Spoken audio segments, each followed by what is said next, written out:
Hello, everybody. Welcome to our presentation on FCC's OER award program. My name is Sally Potter, and for those of you who don't know me, I'm a full-time faculty member in EMLS Linguistics Department. Also, I do teach English 1A. And this year, I'm doing reassigned time to be the OER faculty coordinator. I also have some of my load, which is devoted to the Academic Senate's Open Educational Resources Initiative. That is the Area A regional lead, and I'm really excited to be working with Linda. So I'm going to let her introduce herself really quickly and tell you what she does. Hi, everyone. Good afternoon. Yeah, my name is Linda Kobashigawa. I am a full-time librarian here at FCC. More recently, I actually succeeded Sally in her role as FCC's liaison when she became our regional lead. So I am now the liaison for ASCCC's OER initiative. Yeah, if you have any questions, I feel like I'm still pretty new in the role, but if you have any questions about OER, finding resources, I'll go over some of that today. But I'm also working with Sally with the award program. And then I do want to promote our OER work group that we have going on campus. We meet usually once a month. Last semester, it was the first Monday of every month, but we might change it depending on everyone's availability. But we are looking for more faculty across the disciplines to join our work group. And it's a really great opportunity to talk about OER. Not everyone in the work group is using OER, but they are interested in it and talking about some of the barriers and how to build awareness and training and all of those things. So it's a really good group of people. So if you're interested in joining that, please reach out to me. Okay. Awesome. Okay, so what we're going to cover today is quite a bit of information. And for the first part of this, I'm going to go pretty fast speeding through. I know I'm talking to the choir here, so I'm not going to try to spend a lot of time, convincing you to switch to OER because, you wouldn't be here if you weren't already halfway convinced or at least interested in doing it. I do want to highlight some of the data that's been collected, though, and then I'm going to turn it over to Linda, and she's going to show you some places where you can start to look for OER for your classes. And for some of these disciplines, it's like there's so much material, there's so many resources, it's almost kind of overwhelming when you first see it. For other disciplines, they're not so much, and you might feel like there's not really a lot out there. If you haven't looked for OER in the past couple of years, you might be surprised if you look today and you start to find some new things. There has been a lot of growth. There's been a lot of money put into this in the past few years. So keep an open mind and look for some of these new things right now. Today, it's probably not going to be the end of your search, but it might be the beginning. And then at the end of this, we want to make sure that we have enough time, plenty of time to talk about the grant. I'm going to go through the details of it, and I want to show you the timeline, the selection criteria, show you the link for the application, what we have planned. And I should be able to stick around after the session is over. If anyone wants help looking at the application, getting started, this is the end of my day for today. I don't have anything else. So I think we're probably going to get kicked out of this Zoom session at some point, but we can hop over to another Zoom link and we can continue to talk and work on stuff after this. It's no problem at all.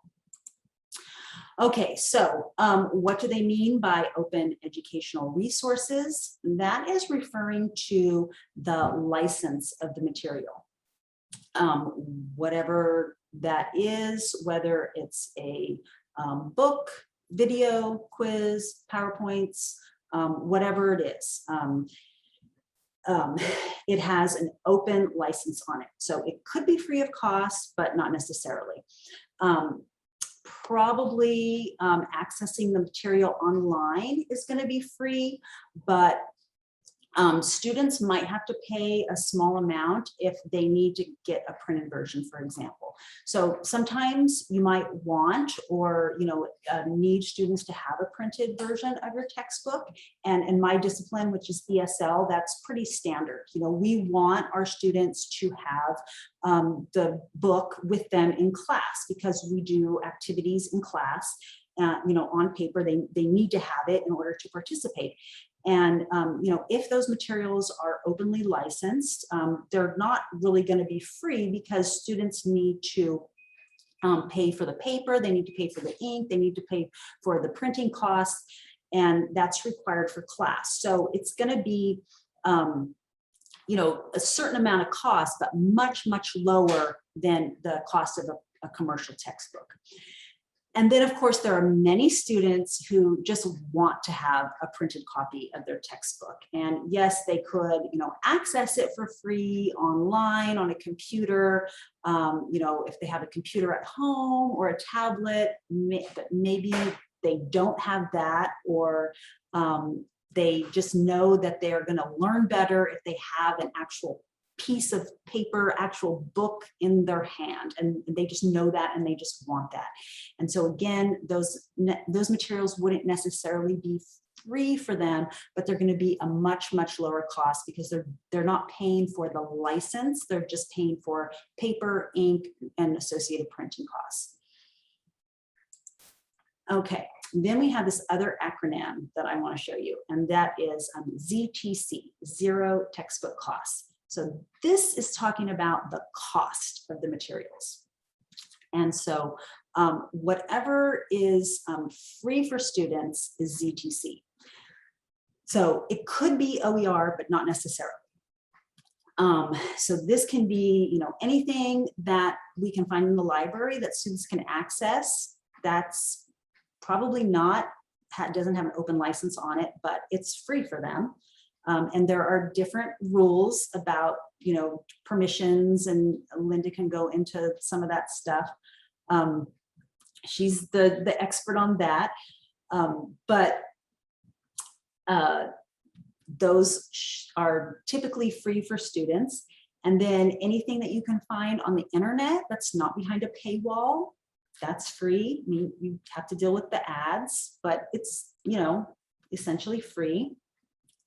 Sometimes there might be you might get some grant money or some kind of scholarships or something that could pay for a class set of books or some certain amount of textbooks. And then, those could be considered ZTC, or because the students are not paying for books. But you can see how those solutions are kind of temporary solutions. They're good for maybe this group of students or this cohort of students, but they don't last forever.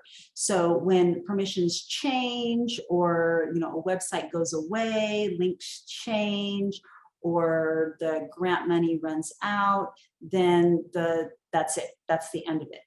And then on the other hand, when you have an openly licensed material, that's forever, and you have access to that forever and ever.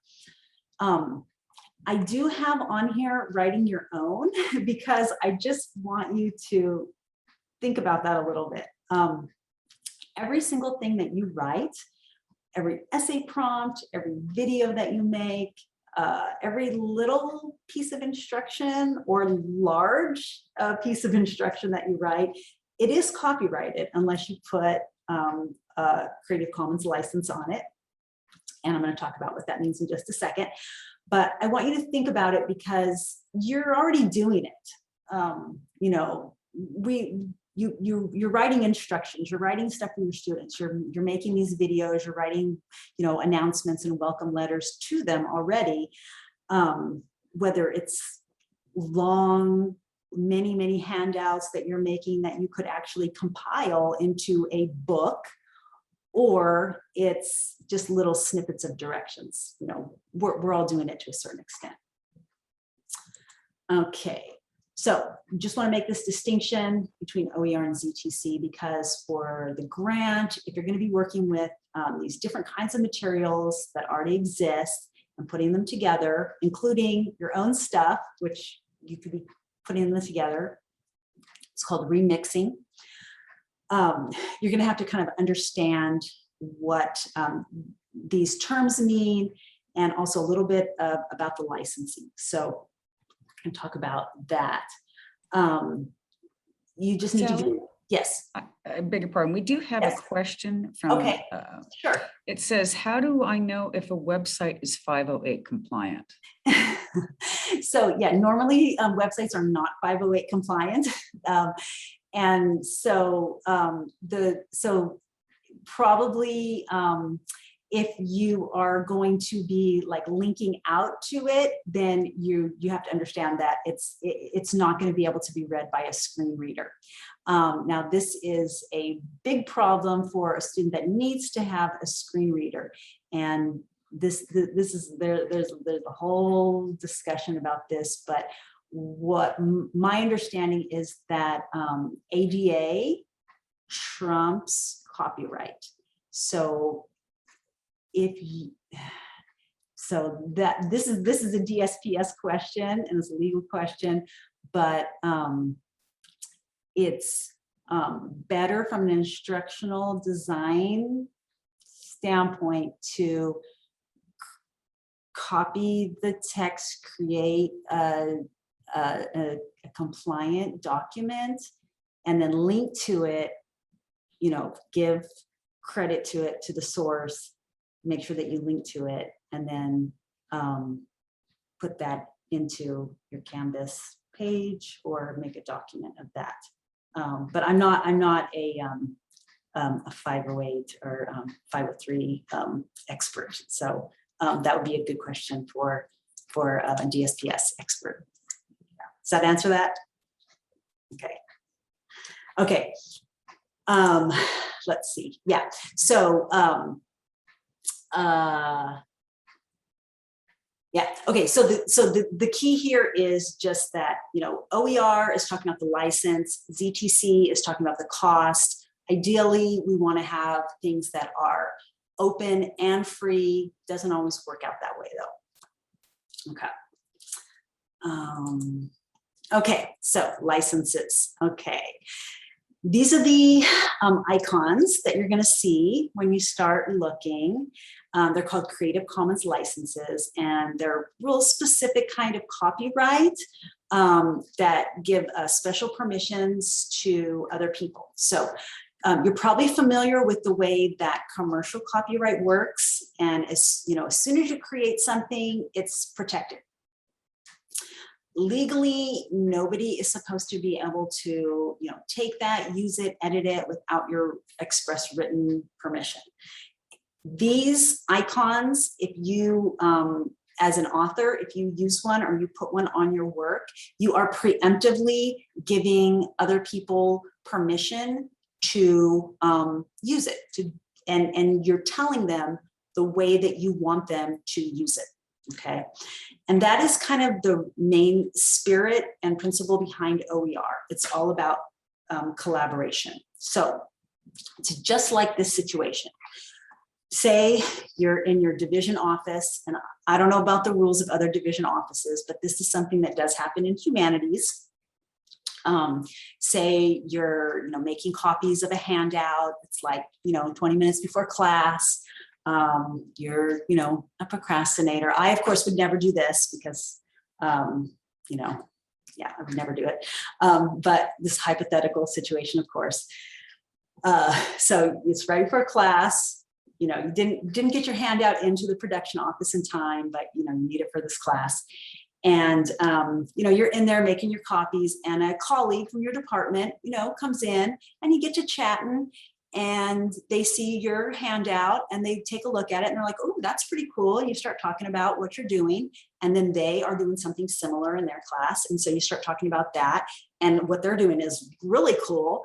They maybe could use that handout.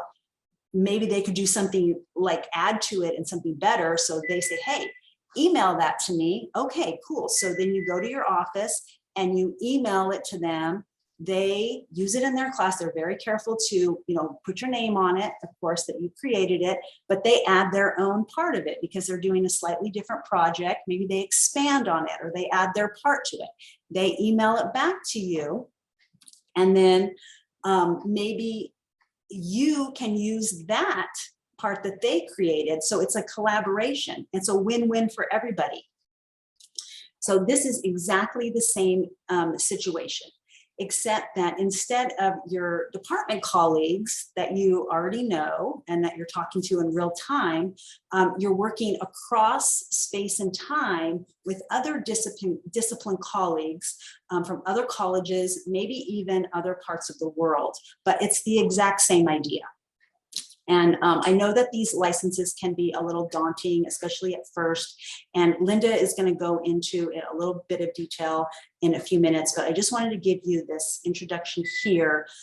They're just these 4 symbols, and they just indicate, you know, what you can and cannot do. And I do want to show you this. It's an attribution builder. They do have these websites. They're very similar to like an MLA or an APA citation generator, like an EasyBib. I know we use those in English, where you just like plug in the information. And then when you're all done, you hit the, you know, whatever button, and it spits out this nice professional looking hyperlink citation, which you can see down there at the bottom of the screen. Open Attribution Builder, blah, blah, blah. I created that using this Attribution Builder. It looks nice and professional. And you can just, you know, if the resource that you're using doesn't come with that, because most of them do already, if you're just using something, it already has it on there. But if you're using something that doesn't, you can just create it like that using one of these citation builders.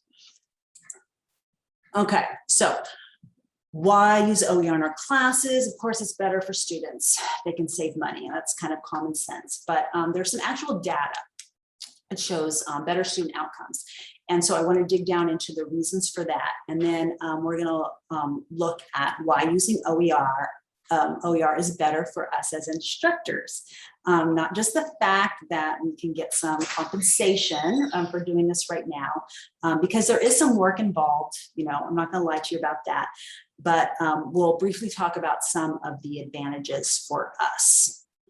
Okay, so this is it right here for students. Yes, outrageously expensive textbooks. And you can think about when you were in college on this chart. And for me, my college years are actually not even on here. That's how old I am. But yeah, back in the olden times, back in the late 1900s, things were different. One interesting thing about this chart that you can see right up here, I don't know if you can see my cursor or not, but right up here, there's a little, actually it's pretty dramatic kind of downtick in the costs of textbooks. And we do think that that is in response to the OER movement, starting about 2016, 2017. So as a lot of so as the OER movement is growing and you know, more and more instructors are ditching their commercial textbooks, the publishers may be lowering their textbook costs. So kind of interesting, something to watch. Okay, so now for the research, and there is a ton of it out there. Ton of research. Yes, yes. Sorry, before you continue with the research, we do have another question. It says, I use this sometimes, but I do not see the license for the borrow information. What do I use if I do not know the license for the attribution?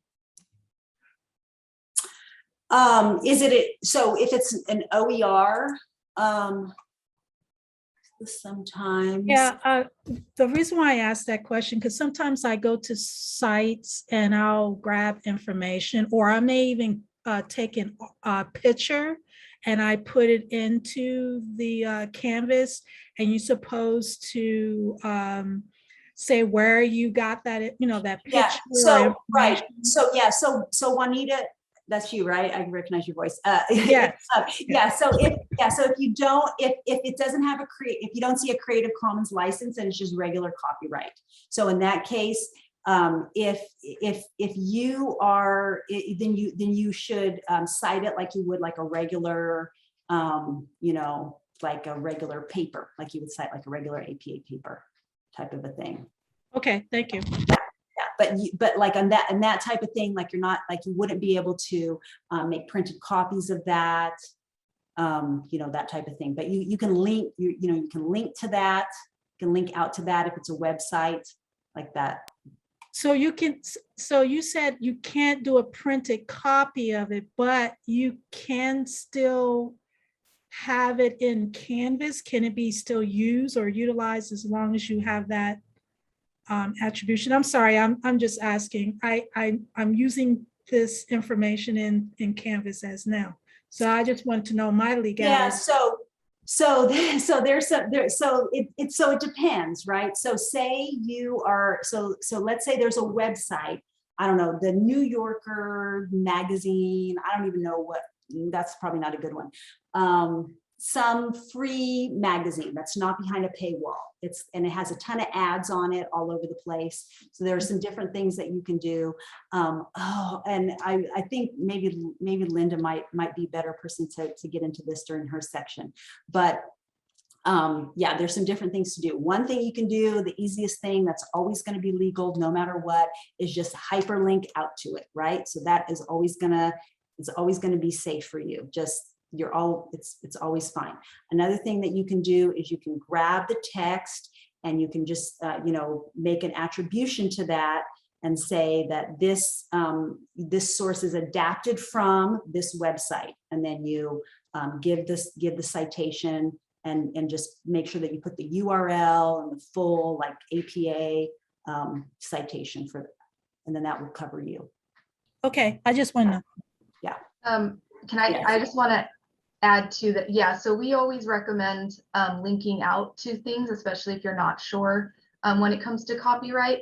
Usually, though, I won't get too much into like the fair use prongs, but usually if it's just available on like one page in your Canvas course, which is only available to your students for a certain amount of time, it depends on how much of that you're using from the page and things like that. But usually that's pretty, it's okay because you're using it in that educational context. So again, it really depends on the work itself. But yeah, just having all of that into consideration, since you're using it in this context, you should be okay. Yeah.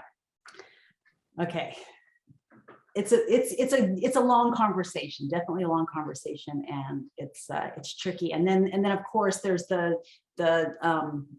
ADA conversation as well that conflicts with that. Okay, so the research, which I do want to talk about this because there is a ton of it.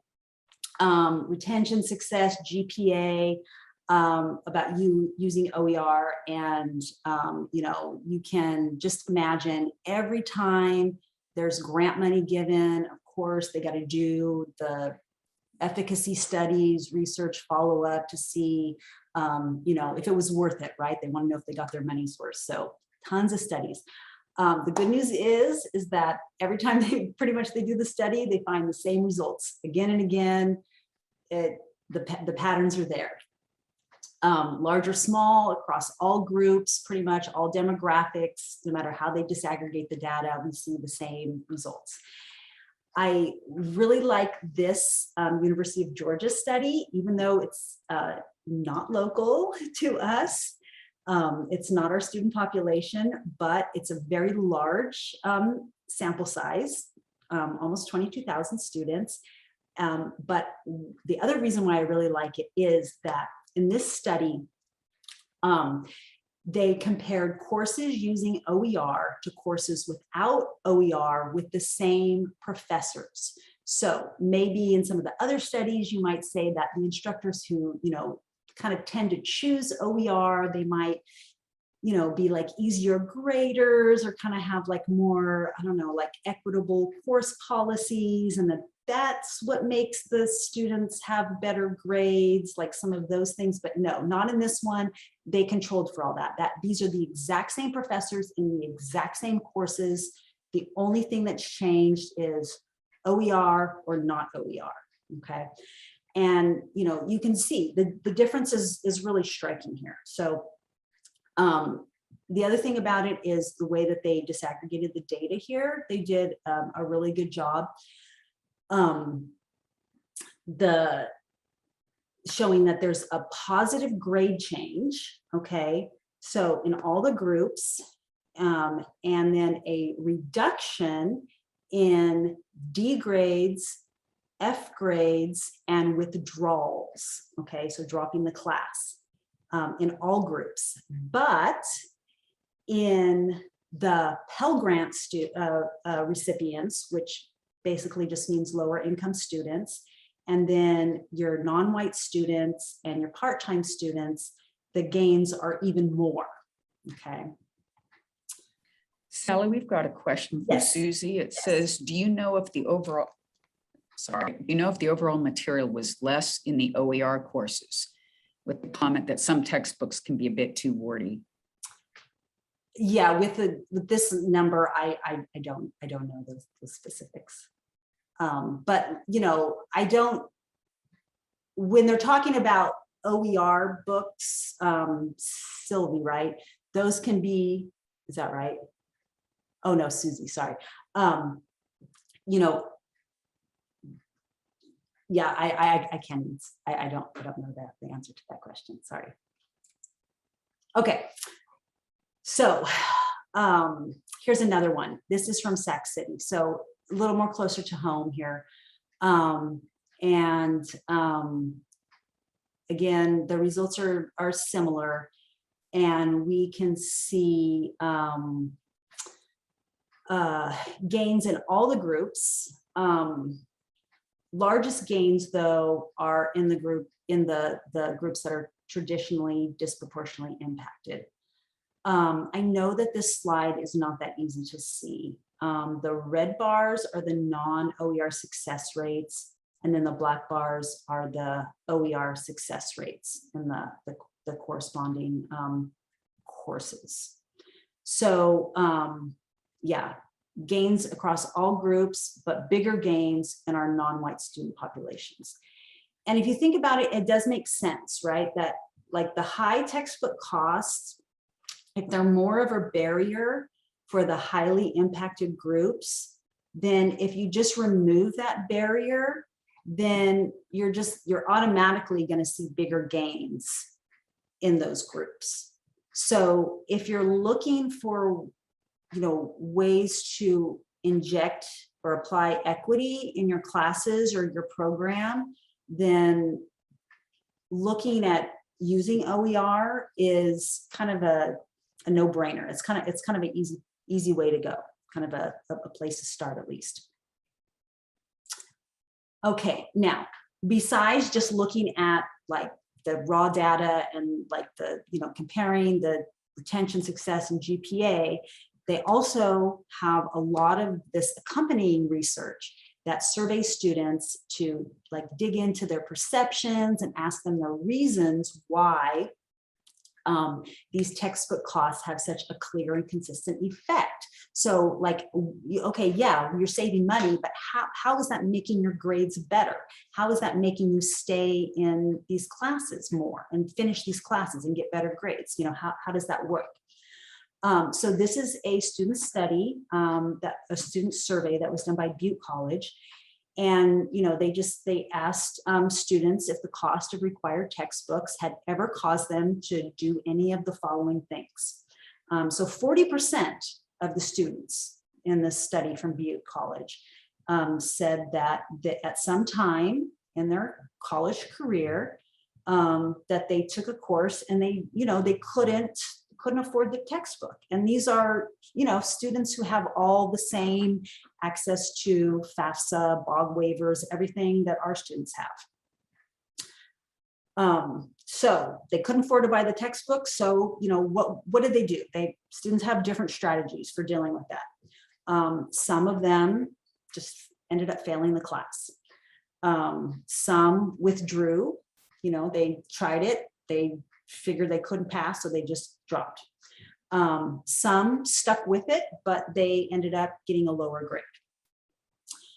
And those are the explanations of why we see those lower or the higher GPAs, retention, and success rates with the OER compared to the non-OER. That's the explanation right there.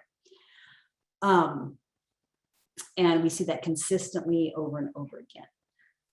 We can also see that many students are taking fewer courses or not taking the specific high-cost courses, and then that leads to delaying or maybe even disrupting their educational goals. And then, remember, when we disaggregate the data, we see that the barriers, those specific barriers, have the most negative impacts on the most disproportionately impacted groups of students. Okay, so let me just let this little fact sit with you for a minute. It is a few years old and it is national numbers, not California. But, when was the last time we had a minimum wage increase? I do believe it's been a while. And, even back in the olden days, the late 1900s, I remember that feeling walking up the stairs, Fresno State, Kennel Bookstore textbook section, adding up all my books. Sometimes it was good news, sometimes it was not good news. And I had some cheap majors, okay? My English lit, and then my master's was linguistics, not that expensive. Most of my books in my major were novels, and then plagiarized stuff from Master Copy, if anybody remembers that fun place.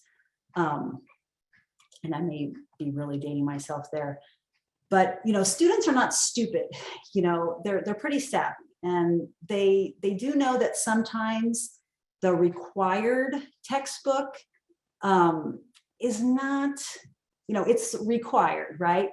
And it only takes one time, maybe two times, to get burned by a professor who requires them to buy a $200 textbook when they find out like halfway through the class that they didn't really need it. And then it's, way too late to return it. Book buyback is a joke. They realized that they could have just taken really good notes, Googled the information, maybe even used an old edition. Maybe they made friends with people in the class. They could have just borrowed their book. Maybe doing that stuff is not going to get them an A+ in the class, but maybe they're going to end up getting a B or a C, but to them it's totally worth it. It's like a cost-benefit analysis that they're doing. And if you ask them why they don't have their book, they might be lying. They might lie to you about it, probably because they just don't want to tell you. They might feel shame because they feel like everybody else is able to afford the book and somehow they're not. And they're the only one who can't. And but that's the reality for them. I know for my classes, it's not possible to pass my class, I don't think, without having the materials. When I used to require commercial textbooks, students had to buy it because they had to bring it to class because we used it in class for activities. And I would just get so irritated with them when they'd show up after the third, fourth week and they still didn't have their book. And I would just, like bug them. There's always a couple, just keep asking them, how come you don't have the book? What's the deal, people? I know you got your financial aid check, why, when are you going to get it? When are you going to get it? And it was really hard for me to understand that. But now that I'm using OER, I don't have that problem anymore. We'll talk about that in just a second. But again, our students are very savvy, and this explains the data, right? It explains why the most disproportionately impacted groups benefit the most from OER. Okay, so advantages for instructors. Let's see here. Okay, there's a number of advantages. Let me just put all of these on here. Okay, so number of advantages. Does require some work. Like I said, I'm not going to lie to you. Fortunately, we do have this grant, so we can have, you know, a little bit of funding here, but it's probably no more than, you know, your typical switching to a new book or new set of materials. Really, using OER is the ultimate in academic freedom. When I first started teaching linguistics, I was given the textbook. I just started with chapter 1, and then I went to chapter 2, chapter 3, and then just like as much as I could get through in the semester. But now that I'm, you know how to teach to my course objectives, my SLOs, I don't do that anymore. And then I found I started to supplement, and then it got to the point where I would assign readings and activities from the book that I really didn't need because I was supplementing more, and then I was starting to feel guilty that I wasn't using enough of the book. So I was kind of like making them buy a book that they didn't really need half of it. And then I was making them do work that they didn't really need to do for the class. Just not a good situation to be in. So now that I'm using OER and ZCC in my classes, my students don't pay for anything, and you know, they only do work that they need to complete the activity, that they need to meet the objectives for the course.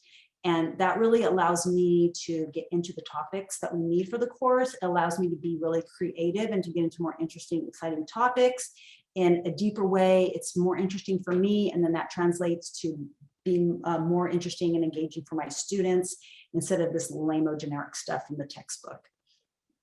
The biggest thing, of course, is what I talked about before. You never have to worry about students not having the book. I can give homework on the very first day. Don't have to worry about making those illegal copies the first chapter, hoping it passes through production without them noticing. It's kind of a gray area there.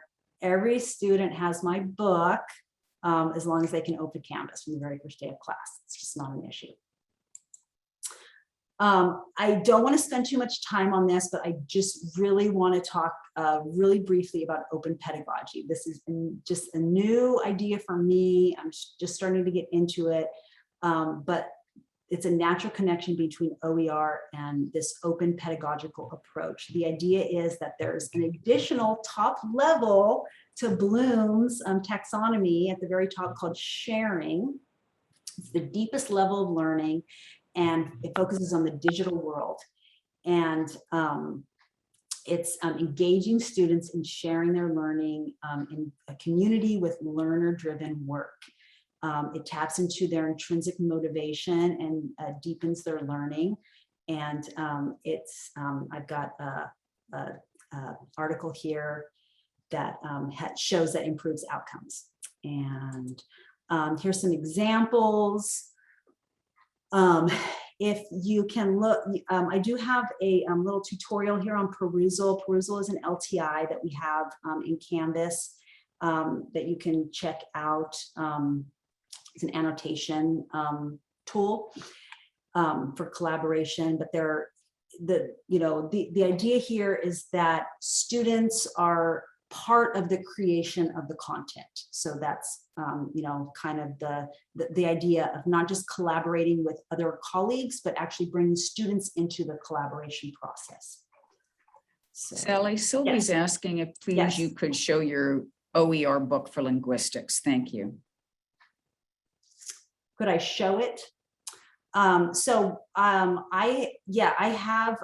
don't have a book. I have modules. And I actually recently put, I believe it was the 10, I put it up on Canvas Commons and shared it with our institution. So you should be able to search for it on Canvas Commons. Yeah, up there. And if you can't figure that out, then I'll help you. Okay. And then here's some other ways that you can, and Sylvia, I'll talk to you more about what we're doing for the district on sharing linguistic stuff, because there's another thing too. Okay, and here's some more information about open pedagogy. You can check this out if you go to the PowerPoint, which is going to be posted at some point. I guess whenever I send these slides over to Susie, she'll post them up for you. Okay, so that is gonna, yeah, I've been talking for a long time. That is gonna let me give this over to Linda now. Go ahead, Linda. Okay, so let me know if I need to speed it up or cut through some things, because I want to make sure we have enough time for the award program. So just keep on top of that, Sally. Yeah, so Sally made a really good argument for OER and open education. And so I know everyone in here is ready to switch over if you haven't already. So in this section, I'm really just going to show you how to do that, some resources for helping you, especially for finding OER. If you haven't really looked to see what's available, I'm going to show you some of those options as well as zero cost options. I'll make sure to differentiate between the two. And then mostly where to find OER and a little bit of how to use and incorporate it into your classes. I know Sally talked a little bit about how she's done it for her linguistics course, and I'll talk a little bit about how I did it for my library technology course. So the first thing to know is that there's really no right way to, like, if you're using a commercial textbook, to shift or transition over to OER or zero cost option. It's whatever works for you, what's available for your discipline as well. For some, there's tons of OER, tons of zero cost options. For some disciplines, there's not as much, or it might be, you might have to dig a little bit more. But there are really two main options in which faculty do switch over. So if you could go to the next slide, Sally.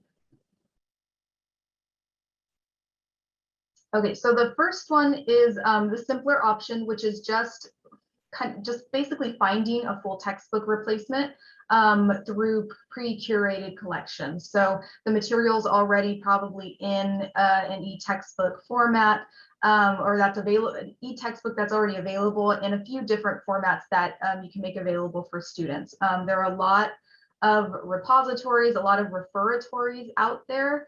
I'm going to highlight 3 of them that I think are helpful and that I know that a lot of, well, several of our faculty use. And primarily I want to highlight these 3 because they usually work directly with the California higher education system, specifically the California community colleges. So, you know, they work with faculty from our colleges that you may have the option to collaborate with, or just use their materials because they're already made for this level and this system. So can you go to the next slide, please? So those 3 are Open Textbook Library, OpenStax, and Libra Text. And these probably seem familiar to all of you. You might even be using some of these. So really quickly, Open Textbook Library is a repository, which just means it links out to materials from different authors and publishers instead of housing all of those materials on its platform directly. But it's supported by the Open Education Network, which does, Sally mentioned there's tons of OER studies out there, and Open Education Network does a lot of those studies. And so it contains about 900 open textbooks. 60% of them have been reviewed by other faculty in the same discipline.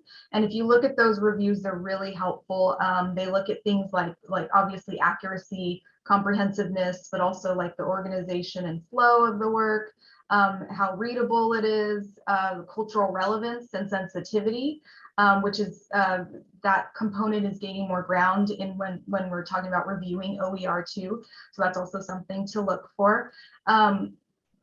And each book is given just an overall rating, averaging out separate reviews. So, and it covers, I also chose these textbook options because they cover a wide range of subject areas too. So Open Textbook Library has textbooks for business, computer science, natural sciences, social sciences, math, law, medicine, all kinds of things in there.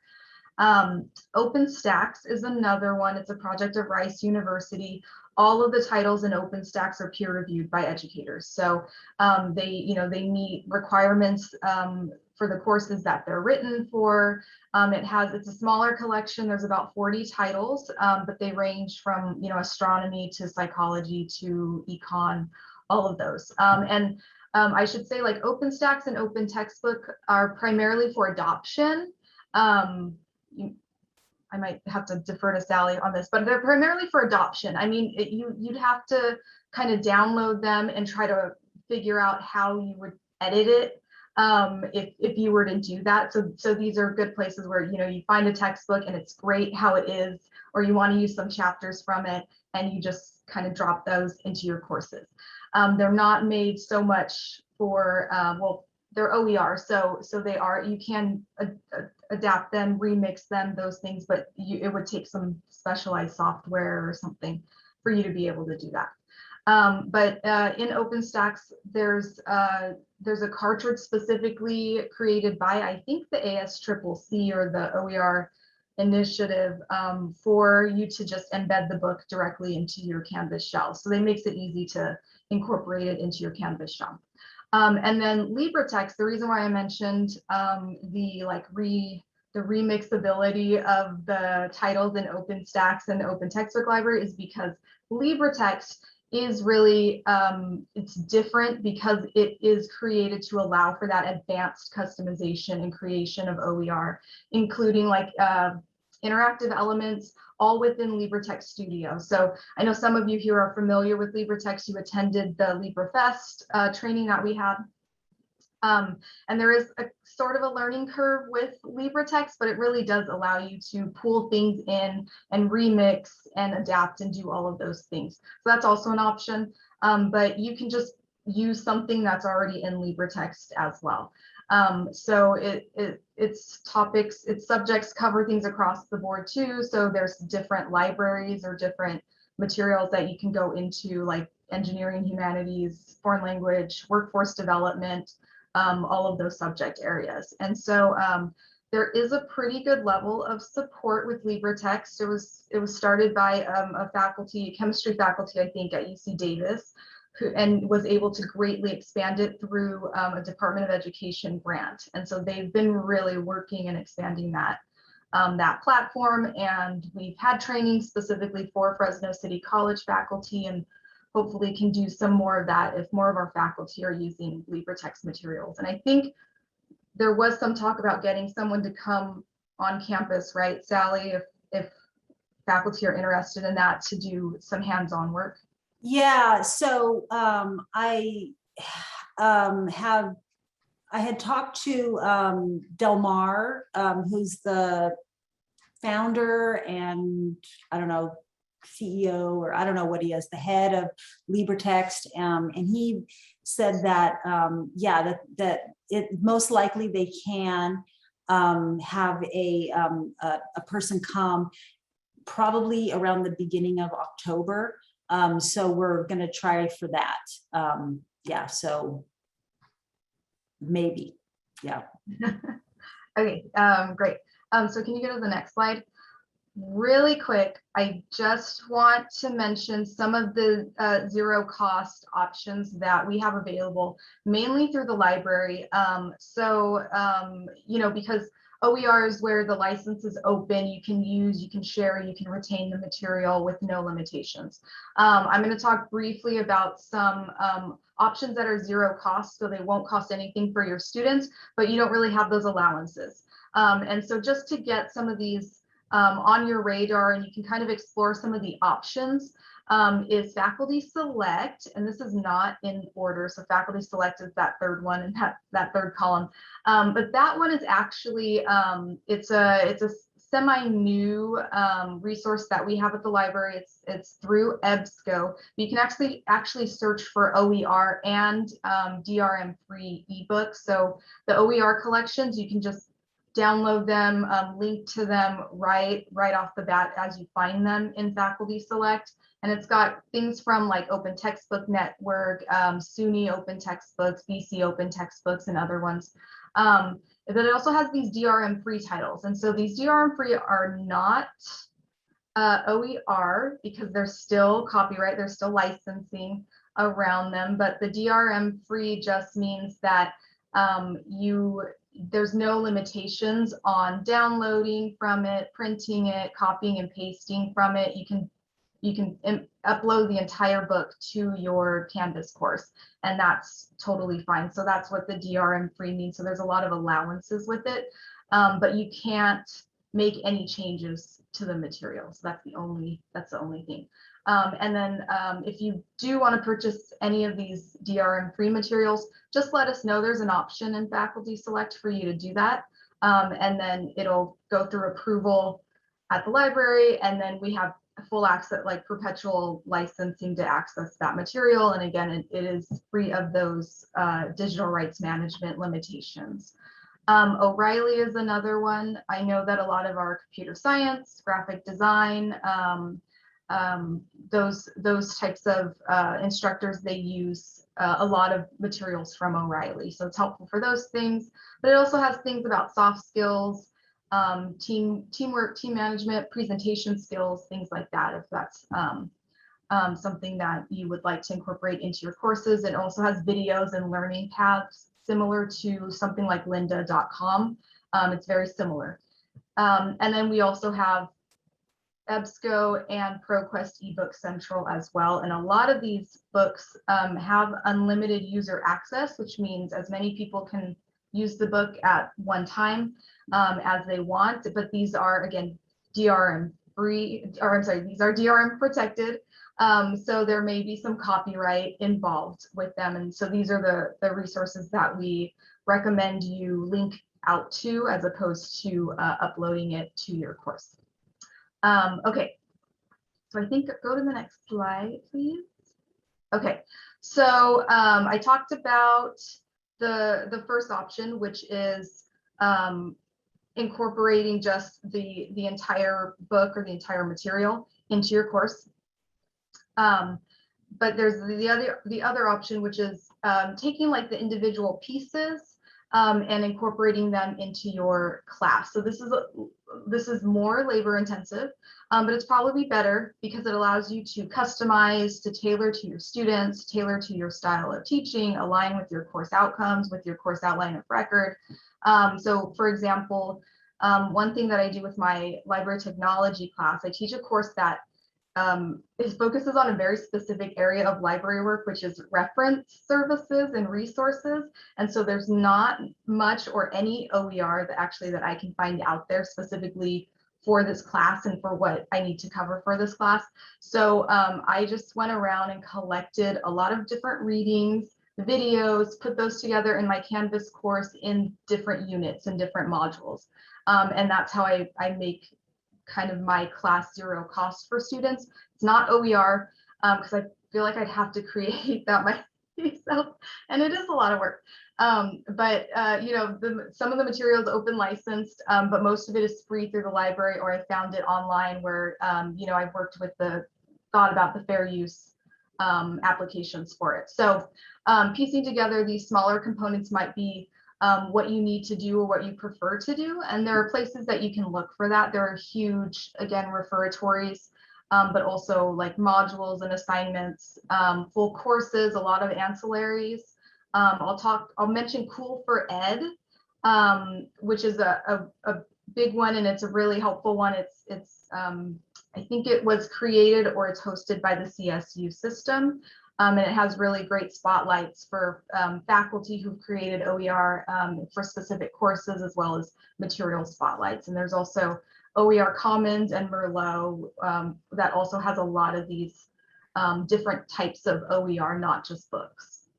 Linda, really quick, Joellen was asking about O'Reilly text. They're free. They're free for students. Oh, yes. Yeah, absolutely. Yeah, all of the library resources are free for students. And then what is DR? I think you referred to something called DR. DRM. Is that what it was, Joellen? maybe? Yep. Yeah. DRM. So it just stands for digital rights management, and it's basically just what a lot of these publishers and vendors put into place just to make sure you're not like breaking any copyright that the publisher put in place. So they limit, how, if you can download the full book, they limit the amount of copies that you can print or the amount of pages you can print, how much you can copy and paste, things like that. So when something is DRM protected, it just means it has a lot of those limitations in place. For that faculty select database, it is, those materials are either OER or DRM free, which means they don't have those like printing page limit limitations. Okay. Can you go to the next slide, Sally? Okay, so when you're collecting these individual pieces, these disparate pieces to create something, there are a couple ways you can do it. There's one way, which is kind of just like building a collection of materials, which is sort of what I did in my library technology course. I just kind of took all of these pieces and just put them in my course where they needed to go. I didn't mix anything together. I didn't adapt anything. I just put them in as is. And so that's what we kind of consider a bento box style, where you just bring all these things together, but they pretty much stay on their own as separate works.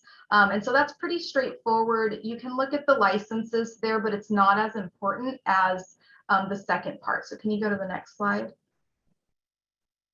Which is where you might want to make some changes to those materials or combine them together, or just kind of blend them together. So if you think about your students looking at the material that you make available, they might not be able to tell the difference between two articles that you combined or two different books or website content that you combined together. You're kind of just blending it like you would a smoothie. So that's where you really do want to pay attention to the licenses, and if the licenses can be blended together. Most of the time, like Sally mentioned, OER is meant for collaboration. So and to create new work and to improve and make that work better. So the licenses are meant for you to make changes to the content, to make it better, to customize it to your students and to your area, but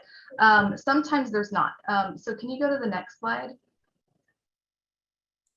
Yeah, so I just wanted to let you know that Joellen is asking, she wants to know how to link to O'Reilly books.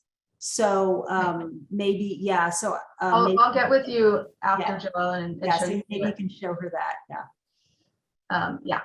Okay, so this is where you really do want to pay attention to what licenses can get mixed together. So I'm not going to go over this whole chart.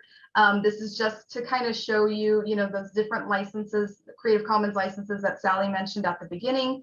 There's a lot of resources out there now that will help you when you're trying to figure out if you can use one piece with another piece and combine them and all of that. So this is just an example of what you can do with it.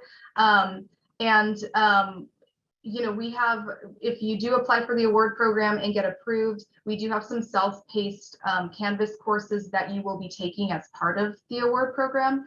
And so you'll get some more training on the basics of how to do all of this. So it might sound complicated, or I don't know, it might sound really easy to you at this point and you're like, okay, I can handle that. But if it is a little confusing and overwhelming, that's okay, because we can also help you with figuring out how to combine that material if that's what you want to do. So I'm going to finish with some other places that you can find OER. So the next slide would be Canvas Commons.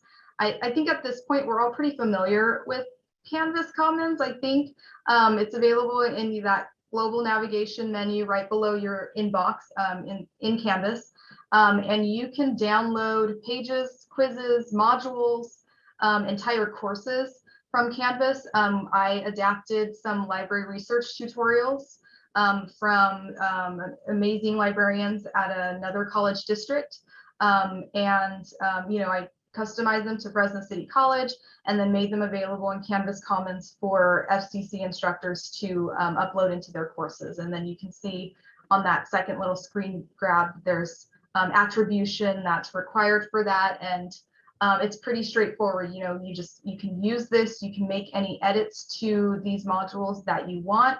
You just have to, you know, give credit to me or those other librarians who created it and use it for non-commercial purposes. So that's what that CC by attribution non-commercial means. The next thing I mentioned already is Cool for Ed. I think that's on the next slide. And this is, I just pulled, it's coolfored.org. And again, this is the one that's an extension of Merlot created by the California Open Education Resource Council, which is hosted by the CSU system. You can search by course ID, which I think is helpful. You know, faculty can, in these faculty showcases, which is this screenshot here that I have, where faculty just describe their process, challenges during development, what their students thought of the OER materials, how it's used in the course, and also, of course, access to the material itself. And same thing with the material showcase. So it showcases some of these. Okay, I see my 10 minutes. Okay, can you, we can send you, there are other discipline lists available. This one's from the state, at the state level or the chancellor's office. And this one's really helpful too, because it's a list of all subject areas with the course ID. And then you can look at all of those discipline lists. And then the final list that I do want to show you are a couple lists that Sally and I created. Sally has a really extensive Google Doc, excuse me, with lots and lots of links to materials by subject area. I've also created a LibGuide. And just so you all know, these are sort of like living documents. So we will be updating them. I'll definitely be updating the LibGuide because ultimately what I want to do on the LibGuide is highlight what faculty are using OER for which classes, so that we get a better idea of who's using OER and zero cost materials as well, actually, and for what courses. So we can get a better idea of what the adoption at Fresno City looks like, yeah, and what classes they're using them in. So your students will also know those things as well. I think that's what I got. Okay, so I put these in there because I wanted to make sure that we saw this. Okay, so I don't know what I'm sharing right now. I think that this is the LibGuide that I'm still seeing your PowerPoint. We're just looking at the PowerPoint. Okay.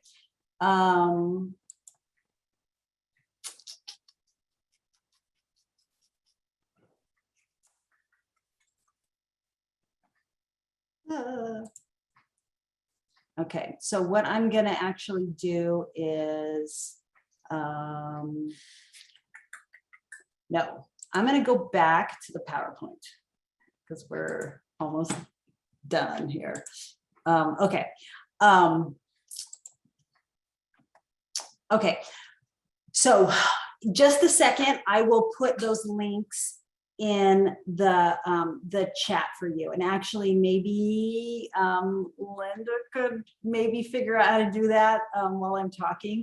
So because I do want to make sure that we talk about this, because I know that that's what a lot of you want, and what you really are going to need is the link to the FCC library page that has the information about OER, and then about the FCC OER award program, which is kind of on the bottom. There is an application that is live, that is on the bottom. And just really quickly, just very quickly, the background from this is we borrowed this proposal from Readly, so I just really want to give them credit. Amanda Tainer at Readly is the one who, she originally came up with the idea that she borrowed from someone else. She presented it to Readly. I think it's from Open Oregon. So this is really in the spirit of OER. She took it, used it, and then we took it. Readly asked for 40,000. We doubled it because, you know, we're Fresno City, so whatever Readly does, we just double it. And we got 80,000. They said yes. Our administration was it was very easy to get this money out of them, easier than I would have ever dreamed.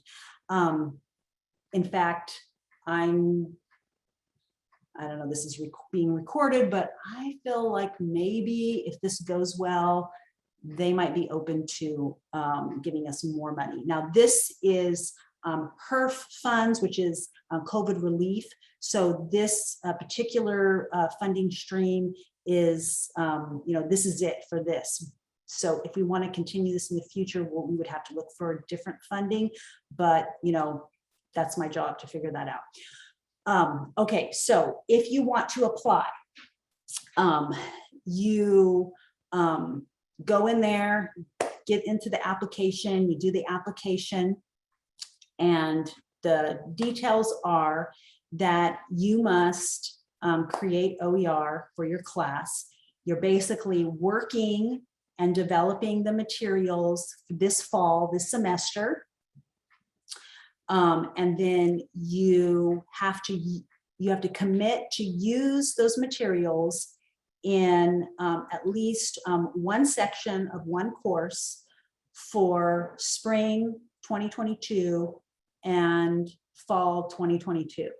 And then publish, and that is, we'll talk about exactly what that means, but basically if you're using Libra Text, that's published. If you want to put it on Creative Commons, that's published.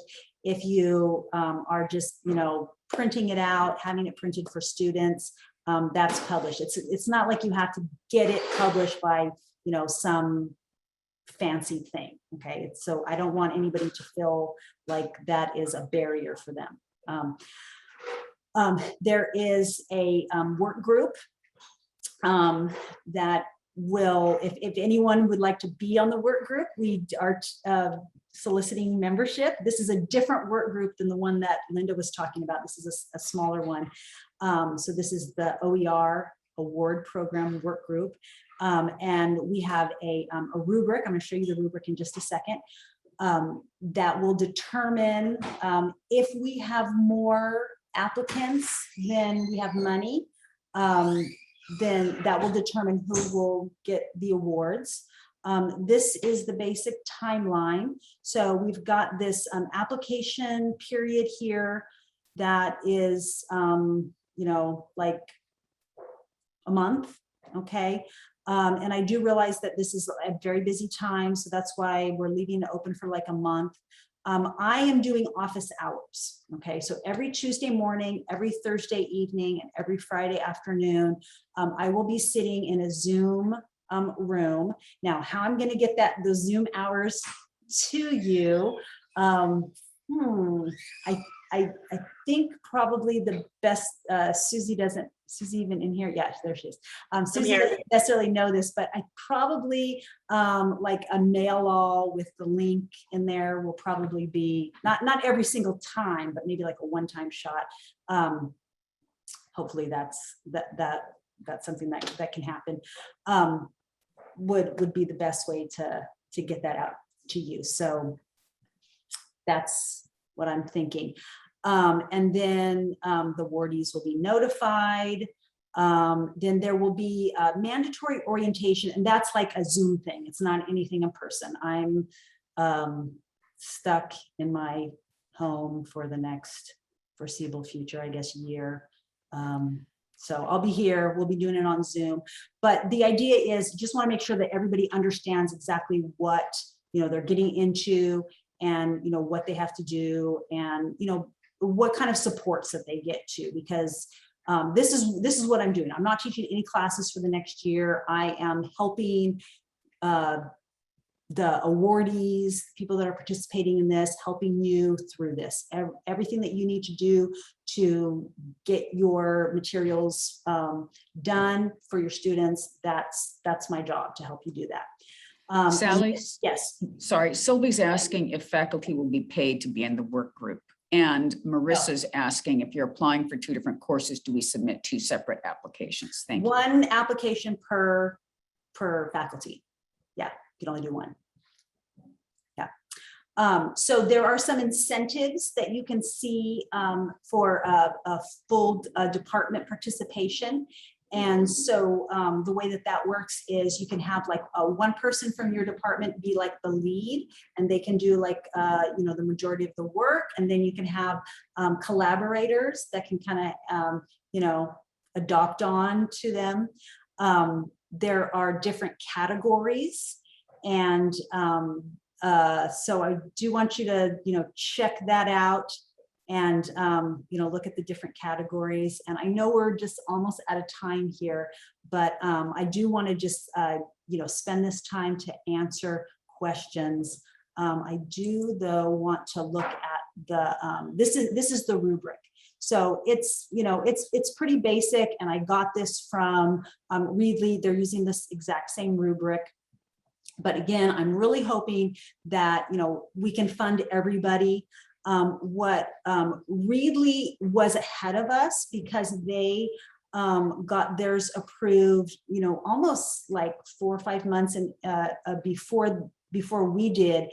And so their program was going during the summer. So they are kind of extending it into the fall because not everybody finished, but they had, yeah, quite a few of their instructors. They had about 24, I think I talked to her last night. They had about 24 participants.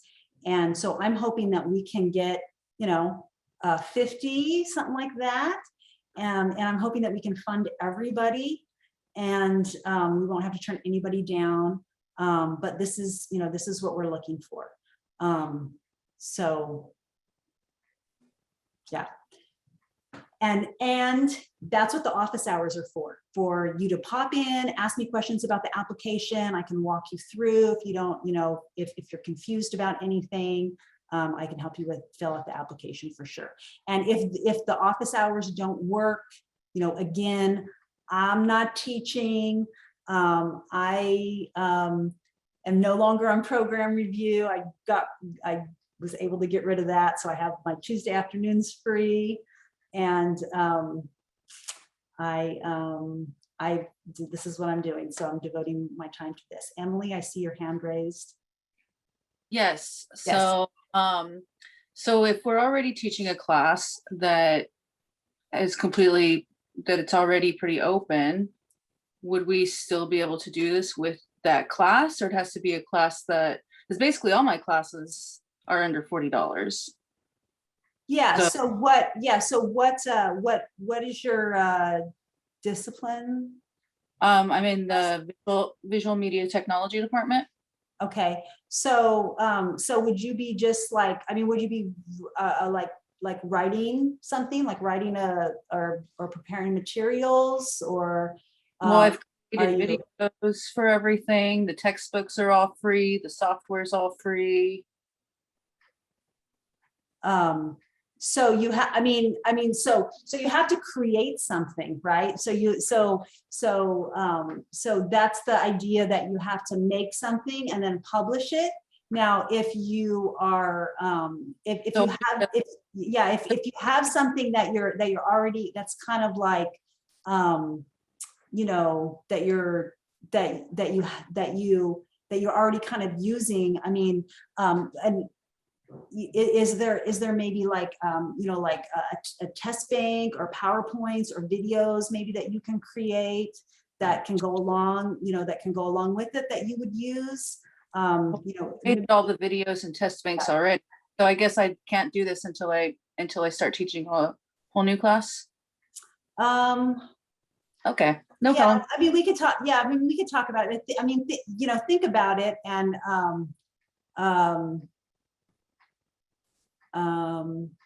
yeah, so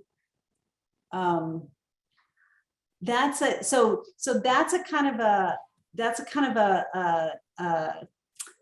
thing where one of the criteria for you know, for the grant is the impact, right? So if your work is going to have an impact, if it's going to have a high impact, then you'll get more points. You know what I mean?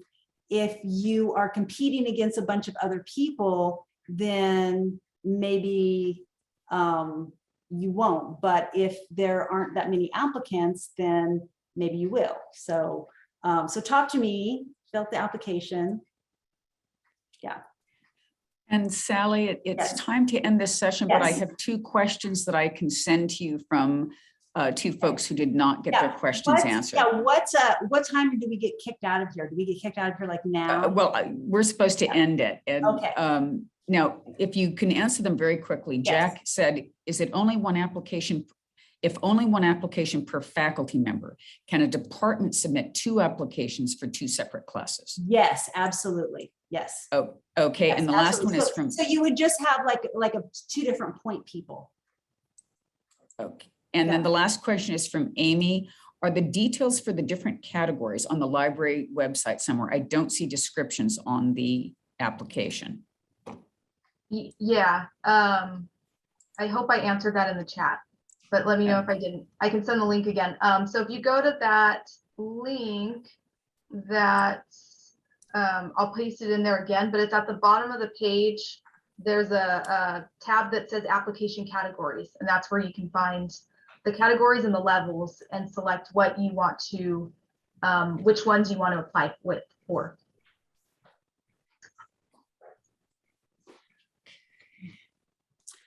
Okay, so I just posted a Zoom link in the chat, and I will be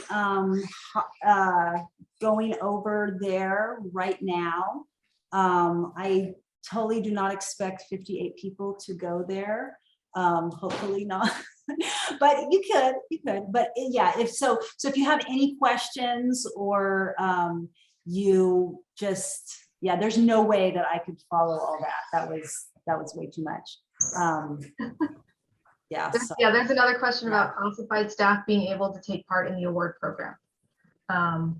So you might want to take that to your Zoom room. We'd like to thank everybody for attending today, especially thank our presenters, Linda Kobashigawa and Sally Potter, our interpreters, Jesse Durand and Terry Barkin, and the ever stellar Susie Nitzel for getting us all where we needed to be today.